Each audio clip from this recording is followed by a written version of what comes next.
Our comrade Ayuba Wabba is our next guest. He is the president of the Nigeria Labour Congress. You're welcome to Sunrise Daily. Thank you very much, and good morning, viewers. Should we say congratulations on this new implementation of the 30,000 naira minimum wage, which the president just recently signed to law?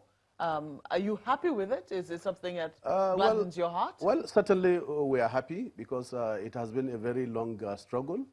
It has been a minimum wage with a maximum struggle, I can say. And we have passed the two hurdles. First is the hurdle of negotiating and agreeing at a figure by the tripartite, all the social partners. You remember there have been a lot of going forward and backward, even on the figure, even at the tripartite committee. Whereas the tripartite committee have actually agreed on 30,000. You remember it was actually something else. The second leg is actually to get it enacted, because in our own case, it has to be enacted because it's under an exclusive list, and therefore it will apply to all employers of labor, both in the public and private sector. So we have gotten that through, and also the assent by Mr. President. Going forward is actually the implementation by employers of labor, all employers of labor, except those that are exempted, particularly those that are employing less than 25. So clearly the implementation, what is expected now is first for Salaries and Wages Commission to issue a guideline and circular, how various employers of labor can then key into the implementation. Because even in the core public service and the civil service, we have many different salary structures. In fact, I think there are more than 20. By that you mean, is it the federal civil service or the state civil service? The federal civil service and public service. Okay. Because you have the federal civil service and then you have the larger public service. So you have different salary structures for armed forces, for the civil service, for health workers, for medical doctors, for research. There are many, many salary structures. So certainly there should be a guideline from Salaries and Wages Commission. This has been the tradition. This is not the first time we're implementing minimum wage. Minimum wage started in 1981. Do you think every sector is going to feel it, regardless of whether in that sector the minimum wage has been far above 30,000 naira before now? Certainly. That's why I said there need to be some guide from Salaries and Wages Commission, and even in the organized private sector, because when you move somebody that is on less than 30,000 from 18, you move him to 30,000. It means somebody at 30,000 will be affected. Because there is salary grading system in the public service and in different other fields, including the private sector. So that's why that guide is very, very important. And once that guide is out, then all other issues will follow. So this is the stage that is very, very critical. And then our unions, officials, as usual, from state level to sectorial platforms, will then engage the process and ensure that every worker is able to benefit from this increase. Because clearly, it's something that is long overdue. If you look at the condition of Nigerian workers today, and importantly also pensioners, and don't forget it goes side by side with pension, because the Constitution said anytime there is an increase in minimum wage, automatically also pensioners should also benefit, because we have, as of today, some pensioners receiving as low as 5,000 monthly pension. Certainly we know that nobody can live these days on 5,000, and also the fact that without that guideline, some people will still be dragging their feet and hide under the fact that they are expecting guidelines from Salaries and Wages Commission. So clearly speaking, I think the law have been improved upon, because now we have penalties. If you refuse to implement, because it's a national law, there is penalty, including the fact that the worker will benefit from what we refer to as accruing benefit from the delay in the implementation, including imprisonment and including fines. Importantly also, in the law now, there is a time specified for the next review, because the economy is not static. Well, hasn't that always been there? I mean, 5 years wasn't... It has not been there in the law. It has been an agreement at the negotiation table by social partners. And we thought that people should be honorable to respect the agreement. Like the 2011 minimum wage review, all the parties agree that a 5-year cycle is agreed that after 5 years, it will be reviewed. But you remember until Labour now started agitation, nothing happened. But in the current law, it said 6 months before the expiration of the current minimum wage, the process of review should commence. So clearly, those are some of the innovations and also some of the provisions that we thought will strengthen the process, because in other jurisdictions, in other countries, it's automatic. Like in the UK, they tie it to inflation and other variables, and therefore it's automatic. In Ghana, it's yearly. And in many countries, they look at it because our economy is not static. If you look at 2011 and now, even the exchange rate alone is enough factor to actually trigger a review from 18,000, which was equivalent to about $140, to now less than $40 is a problem. Because what you can purchase then with 18,000, you can't even purchase it now with 30,000. So this is the reality. And you can see the inflation have constantly been on. And so these are the issues that I think going forward, we must be able to, as a country, have workers and decent work agenda as part of how to relate with labor, and also make sure that workers, as part of the larger society, because let me also make this point, where people have made the point that what of the other larger society? You see, workers have a fixed earning, unlike other sectors of the economy. If Mama Put is selling tomatoes, by the time there is inflation, if you go to the market and buy the tomatoes, maybe a basket at 40 naira, she will come, if the sell is usually 4 pieces, she can reduce it to 2. But for worker, even when transport goes up, there is nothing he can do because the salary is fixed. And that's why the issue of the minimum wage is very central. No, and it's very, very important. I think when people they talk need about, to earn a living. When people talk about other sectors, what they mean is, right now you've talked about how this must affect every other, it must affect the federal civil service and the public service. It means that almost everywhere you look, there's going to be an increment, and it's also going to affect pensions. They're wondering how this is going to affect the recurrent expenditure of our budget, for instance, and what that's going to do to the wage bill, and what that will leave for things like capital expenditure, which they say affects the rest of society. They say the federal workers are less than 3% of the population. Why should we spend so much servicing 3% when there's remaining 97% of the population to service? Nigeria is not operating in isolation with what obtains globally around the world. It's this 3% population that services the entire population. Take, for instance, armed forces, the police, the health workers, the teachers. They service the entire population. And the impact of their service can be felt through all the society. So this is the thinking. We shouldn't just limit it to the issue of figure. All over the world is human capital that drives process of development. Everywhere we celebrate, why do we complain every day that we have brain drain, that our best are leaving the shores of this country in search of greener pasture? It's because of these issues. We cannot be thinking in, outside the box. We must be thinking and progressively looking at what is happening around the world. South Africa, the second largest economy in Africa, increased its minimum wage to equivalent of 120,000 naira. That's not rocket science. It's for us to do what is right. First is that our economy must be structured in such a way that revenue must continue to be derived from people paying tax. Currently, I've made the point that it's only workers that are paying. What is our GDP ratio to taxation? It's very low. Look at all other countries. Why are we shying away from doing the right thing? Why must we continue to limit ourselves and our potentials to what can be done? We have given, on the negotiation table, we gave a lot of avenues where we can improve our revenue. We shouldn't limit our thinking to the now. We must also strategically look at the condition, put the issue side by side. What is the condition of the Nigerian worker? The Minister of Labour was here a couple of days ago. He says the federal government has absolutely no problems with the minimum wage. They said they're happy to implement it and that they would have implemented it perhaps a long time ago. What their worry was at the subnational level, the states. A number of states have struggled with 18,000 naira minimum wage. Do you have concerns in that regard? Yes, we have such concern, and we thought also that if there is physical discipline, if there is prioritization, if there is the will, it is certain that states can also pay. Don't forget that before we arrive at this level, we did, precisely in January, we did a sensitization rally to every government house in Nigeria. And the result is overwhelming. 80% of the governors said they will pay. So clearly speaking, working together, because we cannot shy away from the fact that the current minimum wage is not realistic. Is it before the elections or after? Yes, before the elections. We went to every government house. Before the elections. Well, whether before or not. Do you expect that they would have told you that whether we before can't or pay? not, people should be honorable. Holding public office is akin to holding public trust. Every statement we make counts.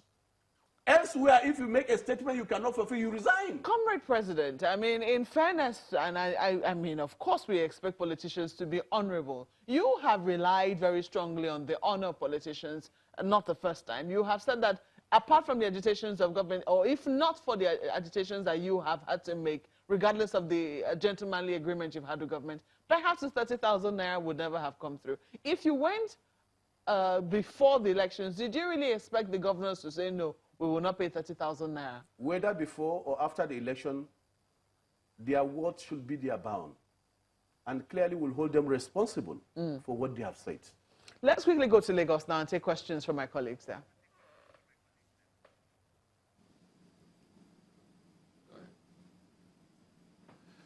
Yes, comrade, it's interesting, you know, that these things are coming the way they are coming, and your words are actually admirable.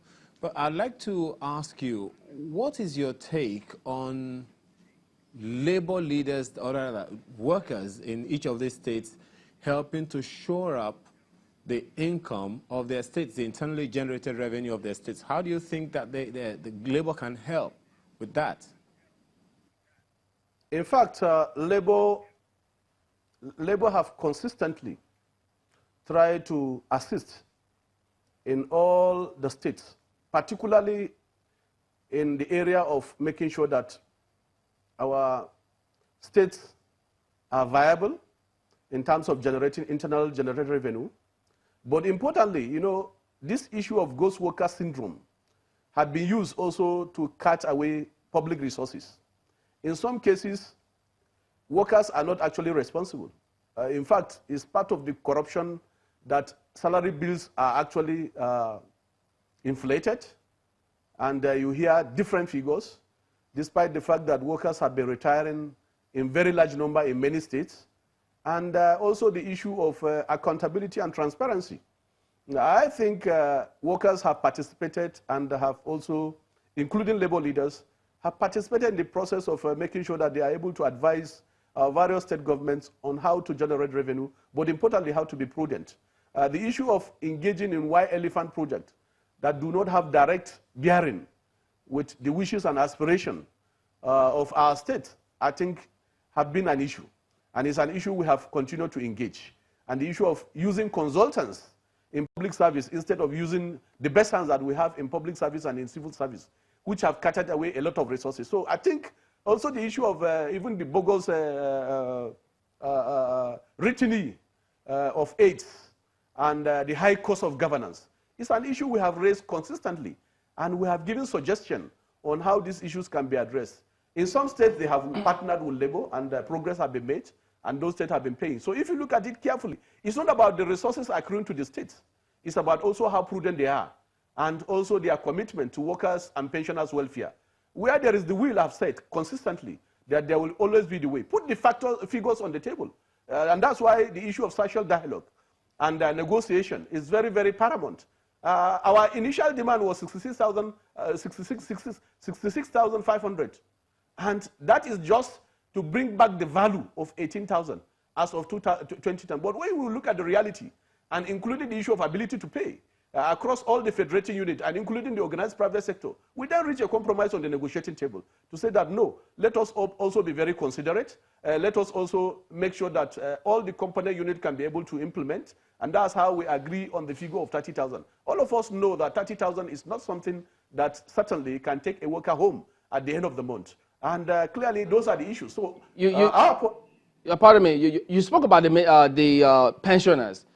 You know, earlier, comrade, they had questioned PENCOM officials concerning certain bank accounts, how much was monies that had to do with pensioners. I understand that Labour is abreast of this kind of issues. What exactly is going on, and what is Labour's position on what's happening? Well, thank you very much, Chamberlain, for bringing up this issue. I was personally at the public hearing. I also interfaced with the chairman that stepped down. Not only me, myself, and the president of TUC, we have also interfaced with PENCOM. The issue about missing 33 billion, I think, is not correct. I can say that with all authority because PENCOM does not pay the contributory pension to pensioners directly. They only direct the central bank and also the Office of the Accountant General to credit the account of PFEs, pension fund administrators. And therefore, that money we have gotten document, including the fact that it was transferred to individual PFEs. So I think we must be able to look at these issues comprehensively. The public hearing is still ongoing. We have collected all our facts, and we will follow up on the process. We have been invited to all the processes. We'll follow up, and we'll be able to make an informed decision. But I think we should not model the facts and also the issues. We'll be ready to speak to the issue at appropriate time, but we have followed up because it's workers' money. And if it's workers' money, we are so interested in it. We want to see the conclusion of it, and we'll be able to make an informed decision on the basis of the fact, on the basis of the figures. We have to take a break now. When we come back, we'll let you round off your thoughts and tell us what you think about the controversy on the NSITF appointment. In just a moment, please stay with us. Comrade Ayuba Wabba is still with us in our Abuja studios. Just before we went on break, we talked about the NSITF, which I would like you to, talk about. What is the controversy with the appointment of Frank Kokori to the board, to be chairman of the board? I mean, there seems to be some controversy in the inauguration when it was supposed to have commenced. It did not commence, did it? Yeah, thank you for this opportunity so that Nigerians will actually know the truth, because there have been a lot of falsehoods out there to actually address this issue. First is that when over 500 boards and parastatals board of management were actually appointed by the president. You remember there was a committee by the SGF and I think to a larger extent vice president, where all the chairmen of those boards were actually appointed. We learned that 3 years ago, Kokori was appointed on his personal merit, not on the recommendation of Labour, on his personal merit as also one of the elders of APC in Delta State. So the information that Labour recommended or nominated him is false. The former Secretary to Government of the Federation is around. The Vice President is also around to confirm all of this. You had no influence whatsoever? We had no influence. In fact, we are not even aware until he informed us that the Minister of Labour called him on 4 occasions to congratulate him that the President have approved his appointment. What is now the problem? As chairman of the board. The problem then became the inauguration of the board after the appointment more than 3 years ago, because statutorily NLC have its own 2 members on the board, because the board is actually to pay or control the security, the social security fund of workers. These funds are contribution by employers to pay the security benefit of their workers. So we have 2 members, and NECA have 2 members. Federal Ministry of Labour have 1 member, Central Bank 1 member, and then you have 3 non-executive directors, and then the MD. This is the board. So every other member represents an institution, except the chairman. And the chairman was appointed on his personal merit. So when we heard of that the board is not being inaugurated, we tried to find out what's the reason. And at every occasion, a different reason will be given. The first reason is that, well, there had been corruption by the past board.